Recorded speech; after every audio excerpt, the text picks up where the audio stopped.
क्या आरएसएस भारत के लिए खतरनाक है?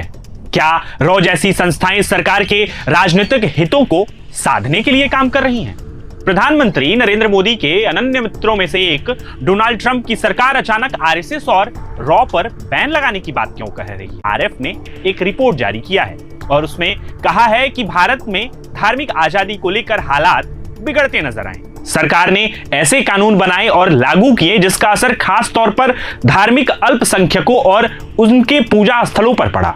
कई राज्यों में धर्मांतरण यानी धर्म बदलने से जुड़े कानूनों को और सख्त किया, जिनमें जेल की सजा भी बढ़ाई गई। साथ ही कुछ जगहों पर लोगों को हिरासत में लेने, बाहर भेजने और भीड़ द्वारा हमलों जैसी घटनाओं पर भी सवाल उठे।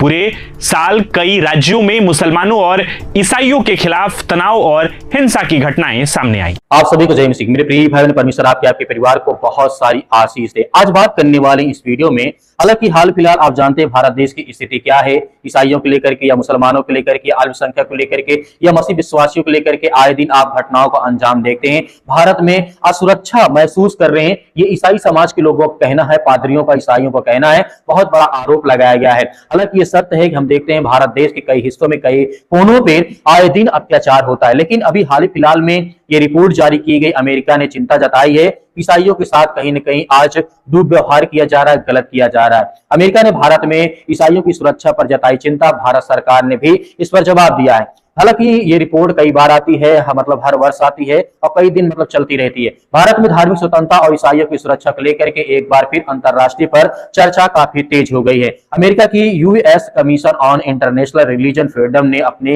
हालिया रिपोर्ट में कहा कि भारत में ईसाइयों सहित कुछ धार्मिक अल्पसंख्यकों के खिलाफ हिंसा और भेदभाव की घटनाओं को लेकर के चिंता जताई है। आयोग ने अमेरिकी सरकार से भारत को धार्मिक स्वतंत्रता के मुद्दे पर विशेष चिंता वाले देशों की सूची में डाला गया है। सिफारिश की है कि यहाँ पे इस बात को देखा जाए कि आखिर क्या ऐसी घटनाएं हो रही भारत देश में। क्या हालांकि इस पर आप अच्छी तरीके से अपनी राय दे सकते हैं। क्या भारत देश में मसीह समाज को सताया जाता है? क्या उन्हें धर्म के नाम पर, जात के नाम पर, मजहब के नाम पर, बाइबल के नाम पर, प्रार्थना के नाम पर, चर्च के नाम पर, हिंदू मुस्लिम के नाम पर या ईसाई के नाम पर मतलब का टॉर्चर किया जाता है? अगर ऐसा है तो कमेंट बॉक्स में कमेंट करके जरूर बताएगा। वहीं दूसरी ओर भारत सरकार ने इस रिपोर्ट को पूरी तरीके से खारिज कर दिया है। विदेश मंत्रालय ने कहा कि रिपोर्ट्स का पक्षपातपूर्ण है, तथ्यों पर आधारित नहीं है, भारत की धार्मिक विविधता तथा संवैधानिक व्यवस्था को सही ढंग से प्रस्तुत नहीं करती है।